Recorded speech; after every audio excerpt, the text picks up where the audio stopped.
Here's a progress report on the work done so far on my copper coat haul out January 2021. This is my Island Spirit 38-foot catamaran, 2013 model. We were hauled out at Rebak Island, Langkawi.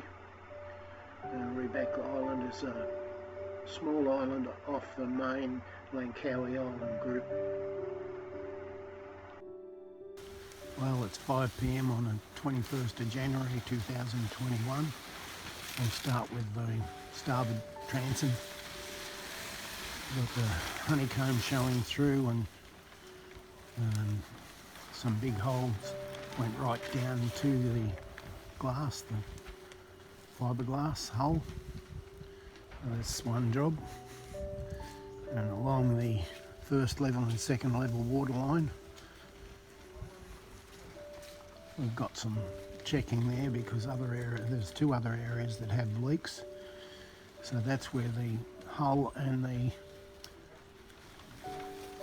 deck have been screwed together, glued and screwed together. I've still got to take the anodes off and clean that area.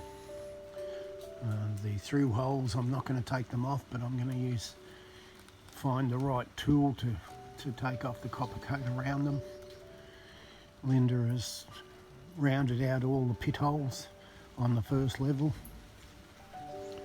The sail drives have been started to be paint removed and ground and buffed and polished. I'm leaving this rudder like that. It's the primer or undercoat is extremely hard, and even the 40 grit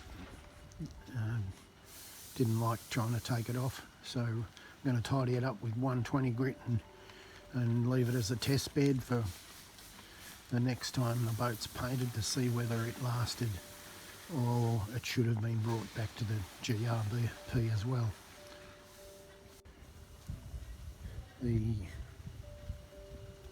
port rudder has been straightened, a new bracket's made. There's some pitting on the shaft, but it'll have to do. It's been brought back to the fiberglass. It was fairly easy. It was only copper coat on top of the glass.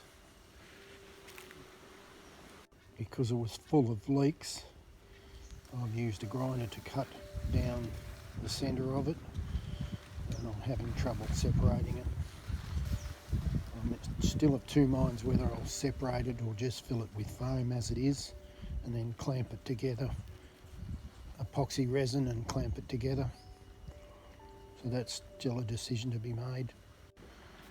So the transom on the port side is still to be done, and the cracks in the transom from the swim ladder need to be drilled out, filled with epoxy and reset, and the swim ladder needs to be taken off and repaired. Stainless steel weld. As I said, Linda has done all the rounding out along the first level to get rid of those pit marks. We'll see how that turns out with fairing. These barnacles and shells were all up inside the sail drive, high up in the shaft. Each sail drive is joined to the motor, and there's a rubber grommet, rubber seal, and in that cavity there's all this shell and barnacle growth, and that's been cleaned out. I'm going to try to polish that aluminium sail drive up with some kind of brush on a drill, polish it up and ready for painting with some crop seal. So the polishing second attempt at polishing has come up really nice. Clean it up with a third attempt to try to get rid of those pit marks. Will be hopefully a perfect job, and I still haven't decided whether I'll do the seals. Probably will do the oil seals on the sail drive, but not the bearings. The bearings are feeling good and there's no noise. I've got new anodes for it and a new propeller for it, and I might change the setup from a cone nut to a split pin lock nut as recommended by an Australian dealer of propellers. The Australian propellers to suit this drive were something like 800 Australian dollars each. The Chinese propellers that I bought as a emergency set of propellers were 800 for 2 propellers. So we'll see how the quality of those go. They look good. They're a bit heavy, but they look good. Now this has come up all right, smooth as a baby's bottom. Some areas on that have been brought back to the glass and others are just back to the primer, and the middle section is there was no real wear and tear, so I've just roughed it up. What I'll do is I'll fair the areas that needed to be faired and prime the whole thing, and then copper coat the whole thing. So I decided to remove all the primer from down to the fairing on both keels. Both keels have still got a little bit of water in them and the vacuum cleaner is doing a good job. And then I'll fill the holes with epoxy resin and some kind of matting, chopped up matting to give it strength. Then lay sheets of matting, probably 2 or 3 or maybe even 4 sheets of matting on the underneath side of the keel to give it strength. And as I said, I'll probably run a 2-inch or 3-inch piece of matting right from the top of the keel down to the bottom after I've filled with epoxy resin and chopped up matting the hole that's down the bottom where I ran into a knobby reef. And the sunlight will show you how rough the 40 grit sandpaper affects the hull.